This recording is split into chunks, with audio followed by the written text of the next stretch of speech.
दर्पण news. कवी सरकार इंगळे यांच्या वाढदिवसानिमित्त राज्यस्तरीय यशवंत कवी संमेलन व पुरस्कार सोहळा रविवार दिनांक 20 जुलै 2025 रोजी सकाळी 9:30 वाजता करवीर वाचड मंदिर भवानी मंडप जवळ कोल्हापूर येथे आयोजित करण्यात आले आहे। सदर कवी संमेलन अध्यक्षा म्हणून हबप सौ वीणाताई वैभव महाडे कळंबणी खेड कवयित्री असून उद्घाटक माननीय बाळासाहेब तोरसकर ठाणे ज्येष्ठ लेखक पत्रकार तर प्रतिमा पूजन माननीय अनंत तुलाजी कर्जवकर भरणे तालुका खेड आणि प्रमुख पाहुणे प्राध्यापक किसनराव कुऱ्हाडे अध्यक्ष शिवराज कॉलेज गडहिंग्लज तसेच पुस्तक प्रकाशन हस्ते डॉक्टर श्रीकांत पाटील घुनकी प्रसिद्ध कादंबरीकार लेखक यांच्या हस्ते करण्यात येणार आहे आणि प्रमुख उपस्थिती माननीय आनंद दत्तू खोंद्रे संस्था अध्यक्ष आचार्य फाउंडेशन्स व अकॅडमी इचलकरंजी असणार आहेत। तर स्वागताध्यक्ष कवी भाऊसो कांबळे ममदापूर असून कवी दीपक पवार सर रुकडी यांचे सहकार्य लाभले आहे।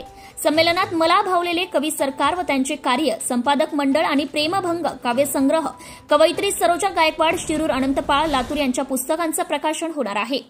सदर कवी संमेलनात सोलापूर धाराशिव परमडी रत्नागिरी जळगाव बेळगाव सातारा कोल्हापूर आदी जिल्ह्यांतील कवी सहभागी होणार आहेत असे पत्रक कवी सरकार वाढदिवस कमिटीने प्रसिद्धी पत्रकाद्वारे दिले आहे। Subscribe now and press the bell icon. Never miss an update.